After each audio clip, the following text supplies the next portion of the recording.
आज का वचन। पहला पाठ सर्वश्रेष्ठ गीत अध्याय 3 पद संख्या 1 से 4। मैं वह व्यक्ति हूँ जिसने उसके क्रोध के डंडे की पीड़ा झेली है। वह मुझको ढकेल कर अंधेरे में ले आया है जहाँ कोई प्रकाश नहीं। वह दिन भर बारंबार अपना हाथ अकेले मुझ पर उठाता है। उसने मेरे मांस और मेरी चमड़ी को क्षीण कर दिया है और मेरी हड्डियां तोड़ डाली हैं। यह प्रभु की वाणी है। सुसमाचार संत यूहन्ना अध्याय 20 पद संख्या 1 से 2 और 11 से 18। मरियम मगदलेना सप्ताह के प्रथम दिन तड़के मुंह अंधेरे ही कब्र के पास पहुंची। उसने देखा कि कब्र पर से पत्थर हटा दिया गया है। उसने सिमोन पेत्रुस तथा उस दूसरे शिष्य के पास जिसे ईसा प्यार करते थे दौड़ती हुई आकर कहा, वे प्रभु को कब्र में से उठा ले गए हैं और हमें पता नहीं कि उन्होंने उनको कहाँ रखा है। मरियम कब्र के पास बाहर रोती रही। उसने रोते रोते झुककर कब्र के भीतर दृष्टि डाली और जहाँ ईसा का शव रखा हुआ था वहाँ उजले वस्त्र पहने 2 स्वर्गदूतों को बैठा हुआ देखा, एक को सिरहाने और दूसरे को पैताने। दूतों ने उससे कहा, भद्रे, आप क्यों रोती हैं? उसने उत्तर दिया, वे मेरे प्रभु को उठा ले गए हैं और मैं नहीं जानती कि उन्होंने उनको कहाँ रखा है। वह ये कहकर मुड़ी और उसने ईसा को वहाँ खड़ा देखा किंतु उन्हें पहचान नहीं सकी। ईसा ने उससे कहा, भद्रे, आप क्यों रोती है?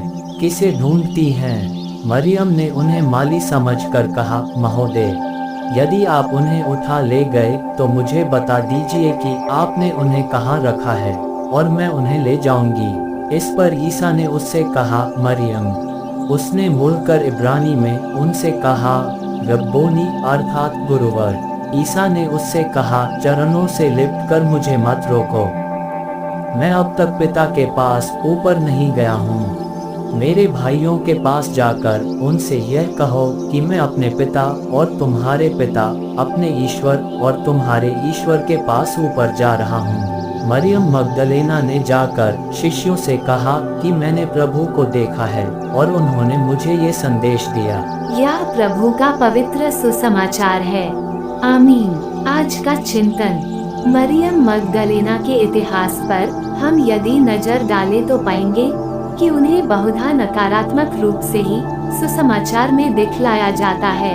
उन्हें पापिनी स्त्री के रूप में भी माना जाता है जिसने अपने आंसुओं से यीशु के पैर धोए थे और अपने केशों से उनके पैर पोंछे थे। पर हम वास्तव में यह नहीं कह सकते कि अन्य शिष्यों की तुलना में मरियम मगदलेना ही सबसे बड़ी पापिनी थी। आज के सुसमाचार में उनके अदम्य भक्ति के बारे में बतलाया जाता है जिस कारण वह यीशु की खोज में उसके कब्र के पास खींची चली आई है। अपने प्रभु को ना पाकर वह अत्यंत दुखी है।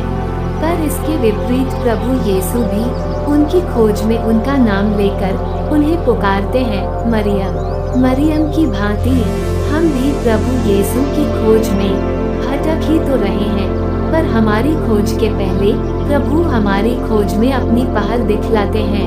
यद्यपि हम उन्हें ढूंढते हैं पर वे हमें ढूंढने का रास्ता ढूंढते हैं, क्योंकि वे भले चरवाहे हैं जिन्होंने अपना जीवन हमारे लिए समर्पित कर दिया है। और जब वे हमें ढूंढ लेते हैं तो मरियम मगदलेना की भांति वे हमें पुनरुत्थान के सुसमाचार प्रचार के लिए भेजते हैं जहां हम अपने विश्वास के साक्षी बनते हैं। आमीन।